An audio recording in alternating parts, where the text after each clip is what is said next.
Hoy vamos a hablar un poco sobre Cicely, ¿no? ¿Cómo era ella? Eduardo tuvo la posibilidad de viajar y conocer el San Christopher, conocer a Cicely y contarnos un poquito cómo fue esa invitación o esa oportunidad para viajar a Londres, ¿no? En el 92 el sindicato médico sacó una beca que era para bioética, para estudiar bioética en el centro latinoamericano, la Escuela Latinoamericana de Bioética que era en La Plata. Entonces yo me presenté, me postulé, gané la beca y fui 3 meses para ir a la Escuela Latinoamericana que justo estaba, o funcionaba mejor dicho, dentro de un centro oncológico de excelencia de la Fundación Mainetti de La Plata. Y ahí conocí, por primera vez sentí paliativos. Una vez yo comentando con algunos colegas ahí en Colo me dijeron, pero ¿por qué no te integras a la unidad de cuidados paliativos? ¿Qué es eso? Claro, empezó a hacer ruido.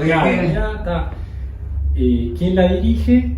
Y era el nieto de Mainetti, José Luis Mainetti, y Gustavo de Simone. Entonces fui a hablar con ellos, porque eran varios meses que había que permanecer ahí. Fui a hablar con ellos, bárbaro, y me integré a los trabajos, a las tareas de la unidad de paliativos. Ahí ya la cosa empezó a cambiar bastante, ¿no? Porque eso sí era lo que de inicio uno quería. Claro.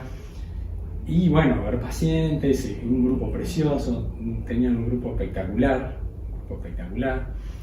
Y bueno, al final, las últimas 2 semanas, que eran ética al final de la vida y cuidados paliativos, habían invitado a Mary Baines, que era una médica inglesa que fue la cofundadora o una de las que participó junto con Cicely en la fundación del San Christopher. En realidad se integró un poco después. Entonces, bueno, esas semanas fueron espectaculares. Y verla ahí en acción fue algo realmente muy removedor.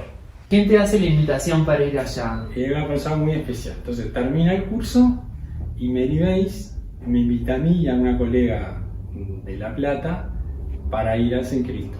A rotar allá sería. Para ir, sí. Pero eso sería como una pasantía, Era una pasantía. Entonces ella lo que nos proponía era,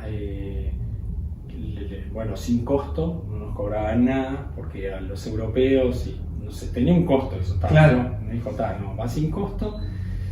Y algunas semanas, en aquella época en el St. Christopher's, al lado había una casa que habían donado, una casa de varios pisos, la Wolfson House, que ellos la usaban como para nurses que venían del interior, como un hogar estudiantil. Se pueden quedar allí, y los días que allí no hay lugar porque estaba movido, ella nos invitaba y nos quedamos en la casa de ella. Mary era compañera de Cicely. Claro, Mary era compañera, se conocieron. Cicely hizo primero asistente social, después enfermería, después medicina. Cuando hizo medicina en Cambridge, fue compañera de Mary. Entonces había un desfasaje etario. Claro. De hecho, falleció primero Cicely y Mary falleció en el Mary era más joven que ella. Era un poco más joven. Y Mary todavía tenía actividad clínica en ese momento. Cicely ya estaba ahí en el San Christopher. En el San Christopher. Cicely, digamos, no estaba retirada, pero no participaba tan activamente porque ya estaba con más edad. Claro. Entonces estaba más para la parte no sé, de difusión, social, de eventos, de promoción de los cuidados paliativos. Y sí, veía algún paciente, pero más como... Participaba en los rounds, pero más desde el punto de vista más teórico. Más teórico. Como apoyo y tal. Y obviamente era una personalidad que removía a todos, ¿no? Ni que hablar yo, que venía de muy lejos y me parecía mentira estar ahí, pero yo veía los otros colegas ingleses que también era una admiración, un respeto que era una cosa impresionante. Así sería Mary, claro, acá es muy conocida sí, por el arranque, claro, pero después Mary Mary tuvo algunas cosas increíbles, como por ejemplo, fue la que publicó en el Lancet, no me acuerdo los años, pero fue la que publicó el tratamiento, el manejo médico de la obstrucción intestinal en domicilio. Y que eso hoy, para los que lo hacemos, claro, parece es algo frecuente, habitual. Y bueno, y ella nos contaba cuando ese paper un poco revolucionó ahí, porque fue decirle a los cirujanos: esto no lo operamos, ni siquiera lo vamos a trasladar, lo manejamos en los domicilios. con medicación. Con medicación y con unos resultados y un control sintomático mucho mejor que los que estaban en las salas quirúrgicas. Claro. Y fueron esos aportes.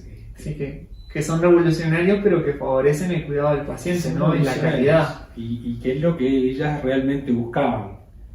Con pequeñas cosas, cambiar el enfoque y la visión. Una persona que no hablaba demasiado, o al menos la versión que yo conocí, pero que imponía un respeto, más que nada por su personalidad, bueno, por todo lo que hizo y lo que se había ganado en Buena Ley. Claro.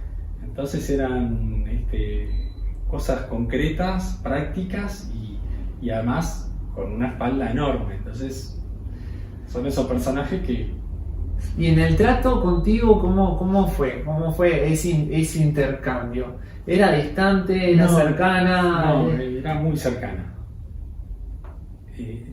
Yo contaba con la ventaja, si se quiere, de que también me presentaba a Mary. Claro, que era su compañera de trabajo, de equipo. Entonces ella ya sabía que venía de Uruguay, que queríamos empezar a hacer algo parecido acá, etcétera, etcétera. Entonces creo que eso ayudó mucho.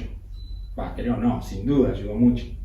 Capaz que era igual, no sé, pero seguramente fue distinto, y a mí también me ayudó mucho, porque si no, presentarme ahí solo, claro, era muy joven. Vos venías con una buena carta de invitación para estar ahí. Sí, no, la primera vez me acuerdo que Mary me acompañó al escritorio. Esta es una de las que tengo del San Christopher. Este es el San Christopher. Este es el San Christopher, claro. Acá viene la avenida. Esta es la sala de internación. Y estas eran las áreas de enfermería y todo eso. Entonces, se entraba por esta punta de acá. Y ahí estás vos, esta es la entrada. Ahí va. Esta es la entrada. Este es el edificio que se iba para allá. Claro. Esta es la entrada. Esa es la puerta de entrada. Esta es la puerta de entrada. Con el emblema de San Cristóbal. Y lo que había acá, este sector acá, ahí estaba la oficina de San Cristóbal. La oficina que daba para... La oficina de Cicelli quedaba para el frente. Ahí va, un pasillito, y ahí estaba la oficina. Entonces, toda la parte clínica era de un lado, y un día me dijo: bueno, vamos a conocerlo. Claro, ahí, ya te digo, fue todo mucho más más ameno, informal. Y lo que entraba de las dos me llamó tremendamente la atención era esa voluntad de extender la filosofía de los paliativos. O sea, me sorprendió el interés que tenían en ver cómo se podía ayudar para esto. O sea, para que vos pudieras compartir los cuidados paliativos en el lugar, así con todas las personas, en el lugar que estuvieran, que pudieran replicar lo que estaban viendo. Sí. Una de las primeras veces me acuerdo con Mary que tenía un cuadernito. Con De Simone más de una vez nos hemos reído de eso, porque a él le hacía lo mismo con Argentina. Claro. Entonces, las primeras veces ya venía con un cuadernito, entonces te sacaba apuntes de todas las cosas, pero eso era la atención al detalle. Claro. Era el culto que ellas hacían. Claro. De tu familia, esto, lo otro, tal, y qué pensás, y qué vas a hacer, y esto, lo otro, tal. Pues consiste en lo mismo. Plantea esto, ahora va a ir a tal hospital para ver esto, y de ahí en más, las futuras veces tenían el cuadernito, y cada una, pero no era además, ¿te acordás? No. Bueno, hablaste con fulano, hiciste esto, ¿en qué va lo de la universidad? ¿En qué va lo del hospital? ¿Qué te dijeron? Ellas tenían como un mapa tuyo de vida y te hablaban y te fomentaban en base a lo que eras vos. Y ese cuadernito, que después Mary Ben lo siguió cada vez que ibas a la Mary Baines, y bueno, ya te digo, después en esos meses, algunas semanas yo me quedaba en lo de Mary. Entonces, en determinado momento de nochecita, era ir al living y bueno, ya con el cuadernito, bueno, ¿qué te pareció esto? ¿Qué te pareció lo otro? ¿Qué ves de posibilidad? Pero era un interés real, que además después lo confirmé porque todas las veces estaba el cuadernito por medio. Y eso además era un gran impulso. En esa época las comunicaciones no eran como ahora, Claro. Era todo con carta. Claro. Y continuamente me llegaban las cartas y qué pasa con esto, y las novedades iban para allá y venían las cartas de retorno. Hacían un seguimiento de lo de tu trabajo, o sea, Sí, te impulsaban, pero después te apoyaban. te apoyaban. Después otra cosa que me parecía en esa época quizás poco importante, y me acuerdo que insistían de una forma increíble todas las cartas. Yo por suerte las cartas las tengo todas, y por suerte no había esto porque así muchas eran de puño y letra y con la firma, entonces Claro. Tenía valor, tenía otro valor. Tiene otro valor. Y ellas insistían en el equipo. Claro. El equipo. ¿Y cómo való el equipo? Claro. Yo al principio no conocía mucho y el equipo me parecía como algo secundario. Claro. Yo quería empezar a hacer Claro, algo. querías trabajar. Y el equipo. Y ya hablaste con esto, conseguiste psicólogo, conseguiste nurse, asistente social, el equipo. ¿Qué otros colegas te van a ayudar? Equipo. Y de ahí en más, siempre un gran impulso, un gran énfasis en el equipo, pero también en cosas que ella me decía que ahora después uno quizás ya las absorbió y Claro. seguramente muchos lo hacemos inconscientemente. Claro. Que era, en el equipo los tenés que elegir vos. Fijate los perfiles y no te lo pueden poner con lo que sobra del Claro, hospital. claro. El equipo, elegí la gente que te parece que se va a llevar bien contigo, Claro. porque si el equipo anda mal no hay forma. El equipo en cuidados paliativos es como un pilar fundamental para poder brindarle la atención de calidad a los pacientes. Ellas lo habían entendido y te lo pedían para que eso se mantuviera así. Y me insistían para que no descuidara eso. Claro. Y después uno reconoce qué importante es, porque si no, te quemás, ¿no? Y qué bueno esto que decís, porque acá en Uruguay y en otros países también tenemos muchos médicos trabajando solos, ¿no? Sí.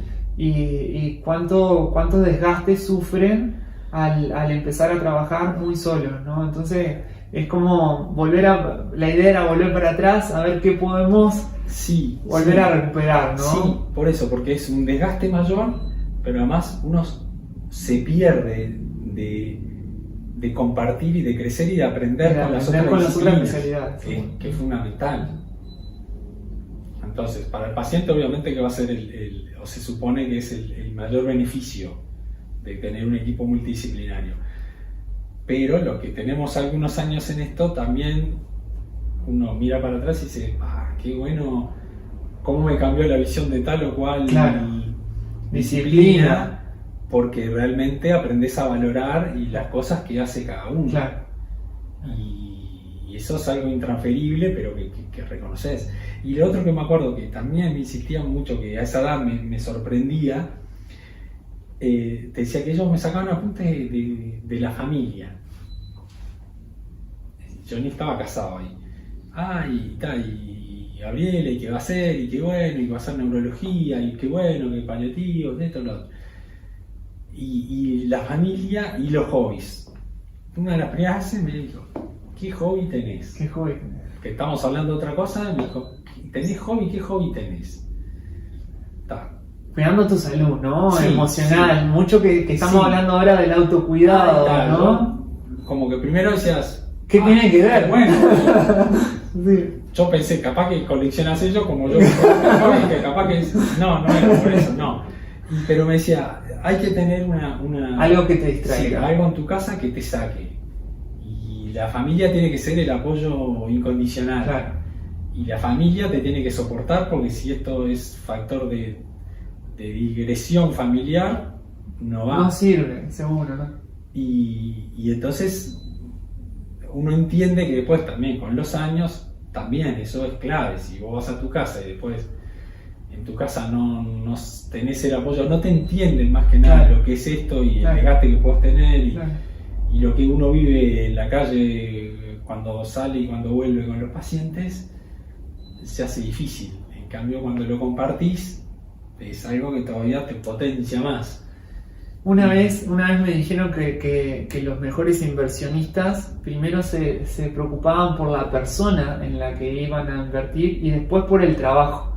Que la persona que iba a liderar eso tenía que estar bien, porque si no el resto no iba a funcionar. Y acá este concepto que vos transmitís, que ellos te decían, se preocupaban primero por vos para que el resto funcione, ¿no? Sí. Y te marcaban esas ideas de que era la forma, y realmente que creo que fue muy, muy sabio. Termino con la foto, mira. Porque apenas esta es la primera que saqué estando Anthony Smith. Este era el director de estudios. Entonces, el primer día, apenas llegado, me presentaba con él, que era el que más o menos explicaba, te explicaba cómo vamos a hacer, porque era muy cuidadoso de las áreas de pacientes. Okay. Había en el St. Christopher, mucha gente quería ir al St. Christopher, sobre todo, además, aprender, seguro, la referente estaba ahí. Querían ir a conocer a Sicilia. Entonces, ellos daban muy pocas pasantías, pero extremadamente pocas. Y había un día al mes que hacían como una visita para médicos del exterior. Entonces mostraban las áreas que no tenían pacientes.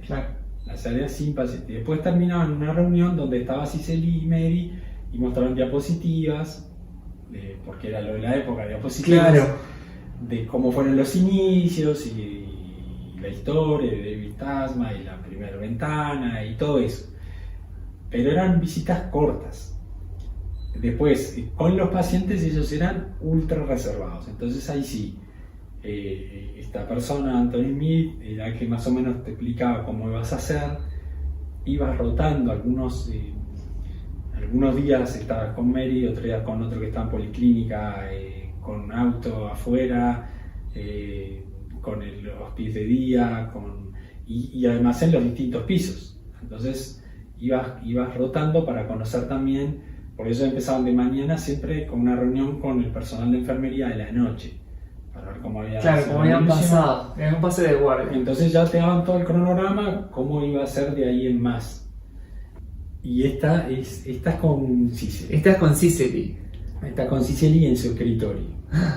Ahí estaba, tenía una caída, tenía una fisura de radio, creo que no sé si se ve que tenía una férula. Y seguía yendo a trabajar igual. Seguía yendo, y esta la guardo con especial afecto y cariño, porque más allá de lo que representa Cicely, ahí está sonriente, porque ella nunca quería que le sacaran fotos.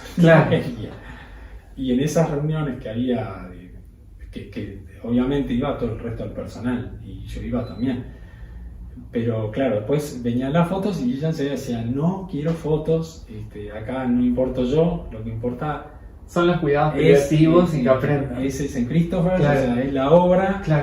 Y claro, antes no se podía tampoco sacar una ahí de contrabando. No, había que enfocar bien, tener su tiempo. Era difícil. Y después con el paso de los días, un día le dije, bueno, no me puedo sacar sin foto. No, me tengo que ir con una foto.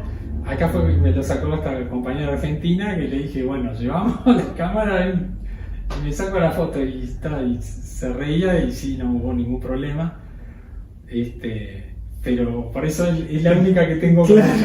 Pero bueno. San Christopher tenía algo especial, ¿no? Yo el primer libro que leí fue Velad conmigo, que cuenta un poco la historia del San Christopher, ¿no? Tenía mucho de especial. Mucho especial. Para uno que ya iba entendiendo esto, ¿verdad? Primero que nada porque uno se emocionaba de ver que ese fue el primero, acá Claro, empezó todo, claro, y con ella empezó claro, todo. y con ella. O sea, eso ya era algo muy fuerte.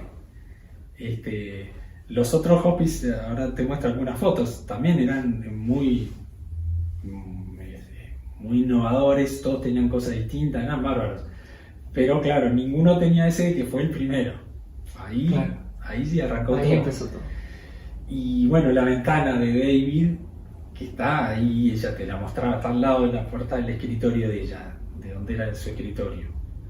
No sé qué es ahora esa área. Y también, y me acuerdo, Porque para los que no conocen, ¿no? David era un paciente. era un paciente Y polaco. era un paciente polaco y que fue uno de los precursores o uno de los motivos por que se creara esto, ¿no? Ahí está, que en sus entrevistas primeras era el que le decía qué cosas necesitaba, lo iba marcando, estaba en un hospital oncológico, tenía enfermedad terminal obviamente, pero que necesitaba más que la atención técnica hasta ese momento. Y ahí fue que fueron surgiendo las ideas de lo que, para cubrir las necesidades que él tenía. para cubrir lo que él tenía. Y él, cuando se muere, él era polaco, después de la guerra había emigrado al Reino Unido, y le deja una herencia, y con esa herencia se quiso plasmar en algo, y fue una ventana.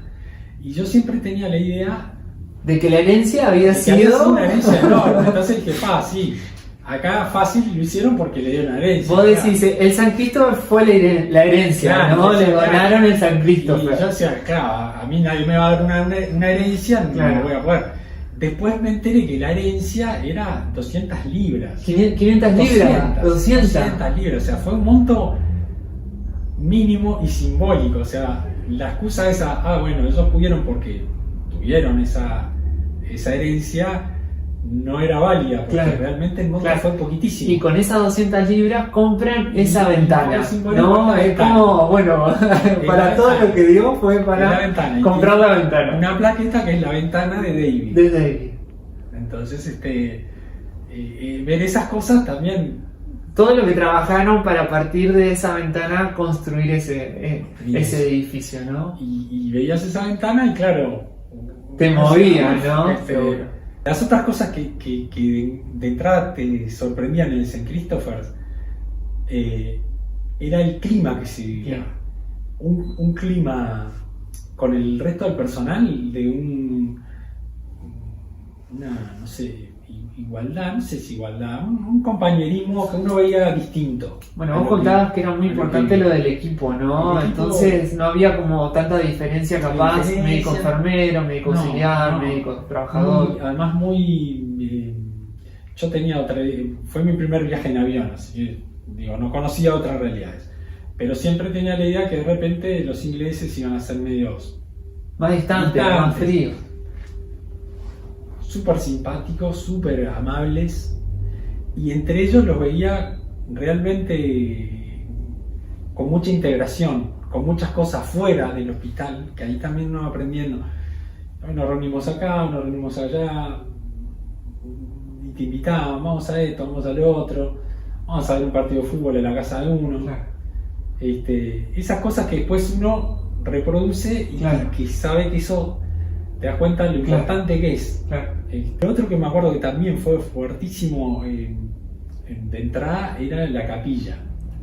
Tenían una gran capilla que era polivalente, creo que era el término que usaban ellos, porque tenían un crucifijo. Ellos eran de raíz protestante, ¿no? Todo el movimiento hospice inglés nació con una fuerte vinculación a la iglesia de Inglaterra, a la iglesia anglicana. Entonces, obviamente tenían crucifijo, pero era un crucifijo que se ponía y se sacaba, desmontable. Claro. Entonces también había celebraciones islámicas, católicas y de otras religiones, porque el panorama étnico de los pacientes era muy diverso, mucho africano, mucha gente del Caribe. Entonces lo iban rotando. Pero lo que también me acuerdo que me llamó poderosamente la atención fue que antes de cada día, o sea, si empezaba a las 8, 8 menos cuarto, había una pequeña oración en la capilla. Entonces iban los médicos, el personal, los pacientes que podían trasladarse a esa misma área. El capellán estaba muy presente. Generalmente elegía alguna lectura, la leía a un paciente, un funcionario, un médico, alguien si quería comentaba, una pequeña oración, y ahí se arrancaba Era previo, trabajo. ese momento Era previo a empezar a ver pacientes, previo a trabajar. Era previo.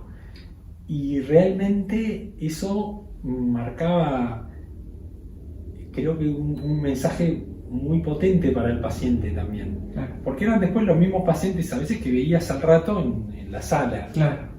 Y a veces estaba un ratito ahí, al lado, de repente sentado al lado tuyo, en una oración. No, él te conocía, vos tampoco, Es como obviamente.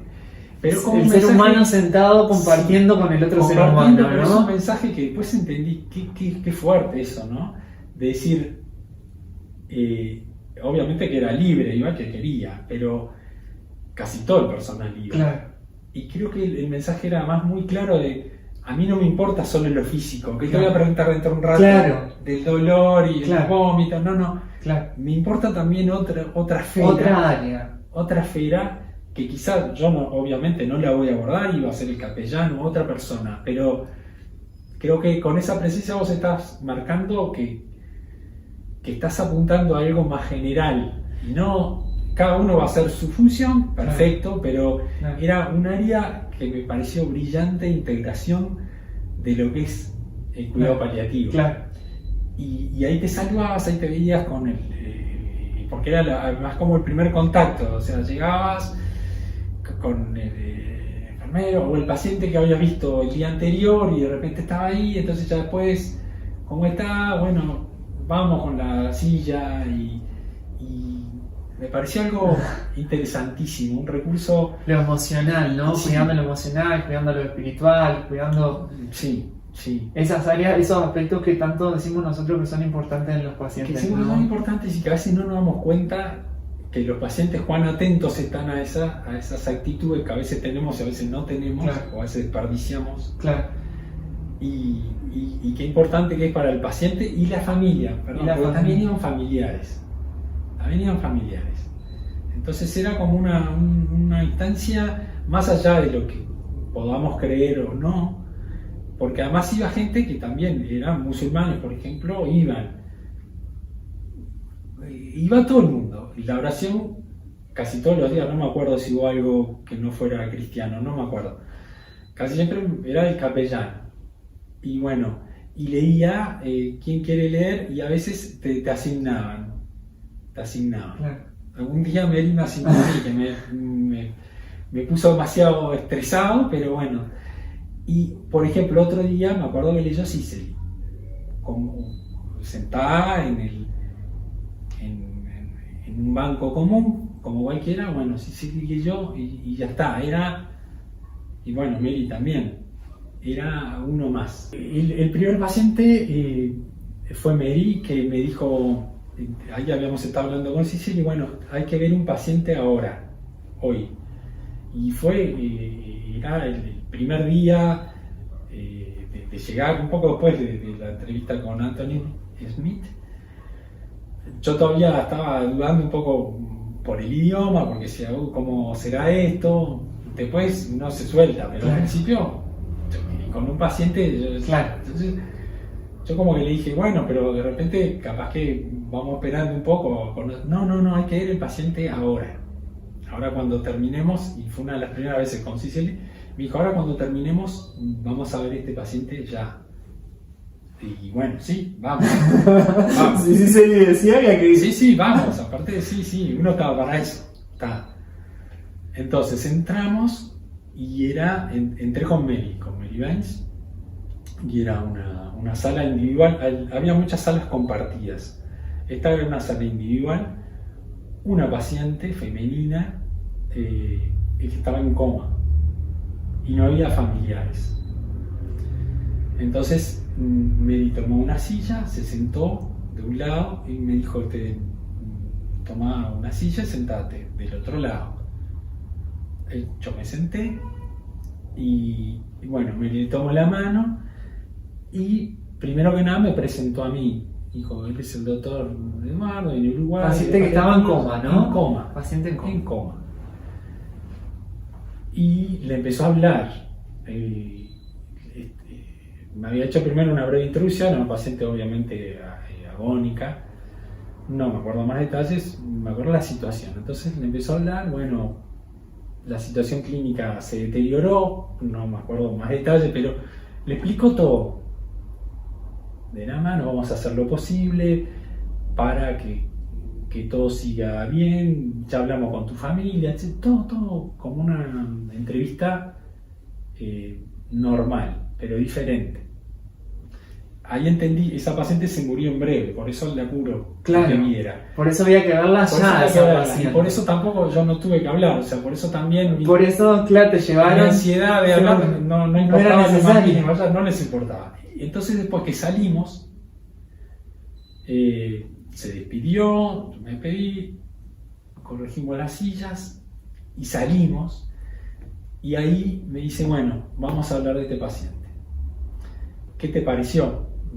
Primero que quedé sorprendido, yo nunca había visto algo así en mis años de estudiante o los pocos que llevaba de médico, nunca lo había visto. Entonces me dijo ahí, mira, esto es fundamental. O sea, el paciente que está en coma le tenemos que dedicar el mismo tiempo, la misma dedicación y el mismo esfuerzo en la entrevista que el que está vigil. Entonces, un poco sí, percibirá, no percibirá, lo que ahora todos también manejamos. Es por ellos, es por la familia y es muy importante por nosotros, porque si no le dedicamos ese tiempo, vamos a terminar en lo que pasaba antes y por lo cual quisimos fundar el St. Christopher's, de que esto tiene que ser distinto, que si está en coma y no pasamos visita porque está en coma y nos apuramos y no nos tomamos ese tiempo, no estamos siendo fieles a lo que queremos. La importancia de la persona en sí misma, ¿no? Que es una frase que ella usa mucho. La persona en sí misma, los detalles, que era otra cosa que siempre usaba, y las actitudes. Y eso de las actitudes no solo para que el paciente lo pudiera sentir, para que el familiar también lo pudiera apreciar, ahí de hecho no había familiares, sino porque es un deber nuestro, es nuestra función y tenemos que aprender que es así. Entonces también me decía, ¿cómo le vamos a pedir a los familiares que le hablen al paciente si nosotros tenemos la oportunidad y no lo hacen? Y bueno, esas cosas fueron las que te marcan, ¿no? Te fascinaban. Claro. Sí, no era marca, era una... te nombraban, seguro, sí. Eran horas y horas y uno no se quería ir de ahí. Porque realmente fue algo muy distinto a lo que yo estaba acostumbrado. Claro. Te quería mostrar una con Mary acá. Están todas desordenadas. Y te pido perdón. Quiero ser justo con Mary, que para mí fue algo fabuloso. Esta fue 1 año y medio antes que falleciera. Vino por última vez a Buenos Aires. Mirá, que ya está viejita. Claro. Y tenía igual ese empuje y seguía viajando. Qué fuerza, ¿no? Bueno, qué lindo poder recordarla también, ¿no? Sí. Y ver las fotos con ella. Porque vino con la nieta, está la nieta. Ay, mirá. Que no me acuerdo si la primera o la segunda vez que fue a Inglaterra, la hija de Mary tenía una hija y un hijo, una de las hijas de la psiquiatra, que es la madre de ella. Y yo me acuerdo que estaba embarazada de ella. Entonces, ahora a Buenos Aires vino a acompañar porque ya está viejita. Entonces vino con la nieta. Mirá qué bueno. Yo tengo así en el vientre de tu madre y ahora ya claro, una señorita, como pasan los años. Claro. Pero una muchacha ahí, ¿no? Y fue una persona clave. Claro. Clave. Qué recorrido. Sí.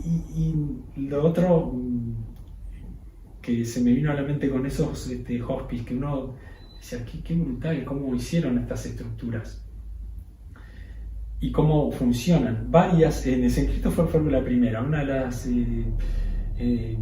actividades que uno tenía era encontrarse con el contador. O sea, tenías una mañana con el contador de San Christopher. ¿Los pasantes? Sí, una mañana con el contador de San Christopher. Y fue interesantísimo porque, claro, bueno, él me acuerdo, preguntó mucho acá cómo pensaba. Yo no tenía idea esto sí cómo me pensaba, sorprende. cómo pensaban hacer acá, ni idea. Pero bueno, él me contaba lo de allá, cómo funcionan los hospice. Y los hospice, una parte funciona por el sistema de salud británico, que le da los fondos y le paga por cada paciente. Pero, para mi sorpresa, no sé si eso cambió, no he vuelto a hablar de ese tema. Claro. Pero la mayor parte del presupuesto de cada hospice y de estos locales más era de la comunidad, no era del sistema de salud. Lo daba la comunidad, porque ahí iban a terminar ellos. Entonces ese es el área rural, y me acuerdo el de la isla, era brutal ver cómo la comunidad invertía, bueno, el que podía donaría más, me acuerdo que ibas, y acá en Gales había correcaminatas, vendían, yo qué sé, esto de segunda venta, de segunda mano, de mueble, ropa, lo que sea, todo para el hospice. El hospice trabajaba, la comunidad trabajaba para que el hospice estuviera bien. Juntaban fondos que eran claves, pero además la comunidad lo sentía propio porque sabían que como eso es regional, o sea, si te tocaba la mala suerte de tener que morirte de alguna enfermedad crónica, ibas a ir ahí. Entonces ellos iban. Otra cosa que también me llamó la atención ya en el San Christopher, pero después lo vi en varios de ellos, es que había escuelas. Y las escuelas de la zona tenían actividades en donde iban a visitar el hospice.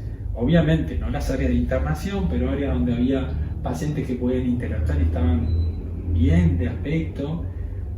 Y esos chiquilines de esa zona entendían que es ese hospice desde niños, donde quizás ya se había muerto su abuela o su bisabuelo, yo qué sé, y era un lugar que seguramente ya no les iba a dar miedo como ahora que todavía a veces uno habla paliativo y vos te dicen no digas paliativo, porque pueden aceptar.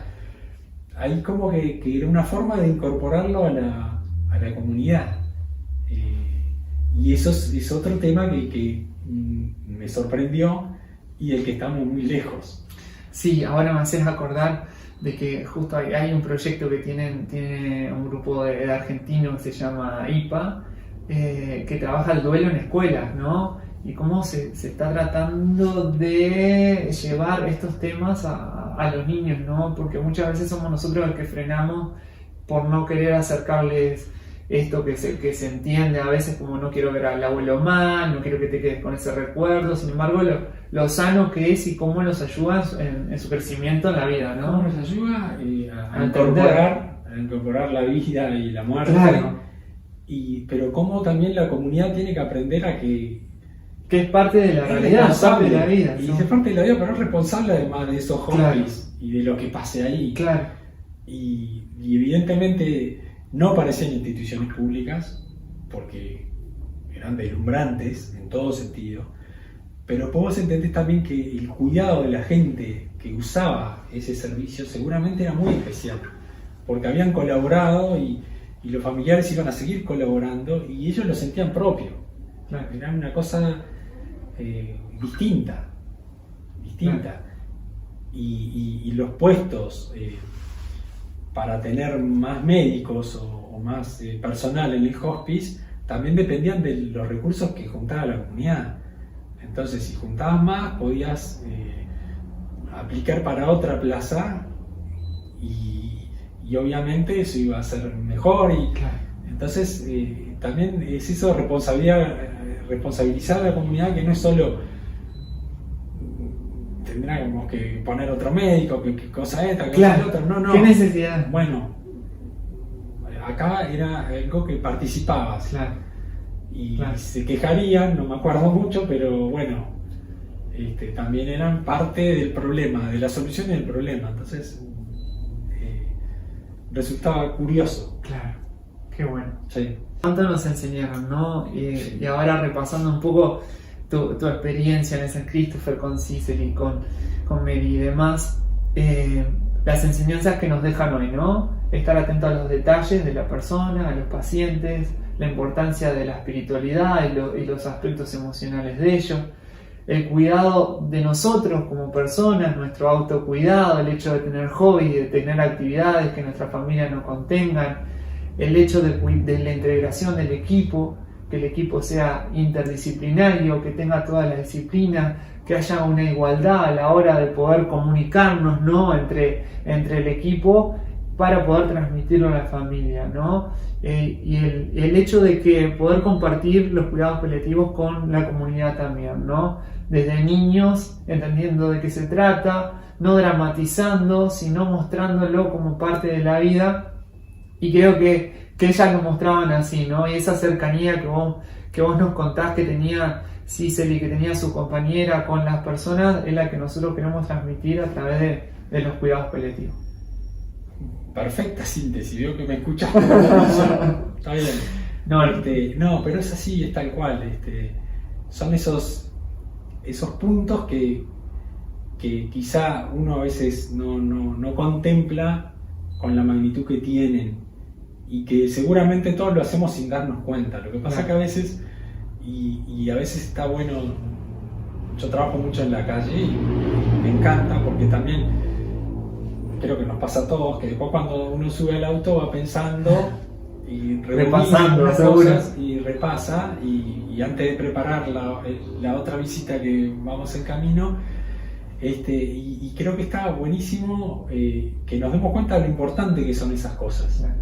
Y capaz que pequeñas actitudes, pequeños gestos que hubo, palabras o preguntas o actitudes que tuvo algún familiar y que de repente nos pasó desapercibido, tomarlo de vuelta porque a veces también son mensajes que nos van a servir para seguir trabajando y para abarcar todo lo posible que es nuestra función. Entonces eso de los detalles es clave. Y como vos decís, el equipo, trabajar en un buen clima, es fundamental. Es fundamental.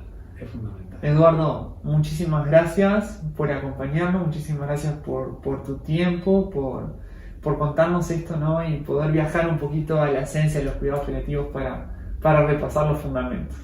No, al contrario, de vuelta te digo, es un gusto y te pido perdón porque se debe haber extendido, pero viste que uno va recuerdo y bueno, ya estamos hablando como viejo, entonces ya eso es medio peligroso. No pasa nada. Muchísimas gracias. Gracias a ustedes.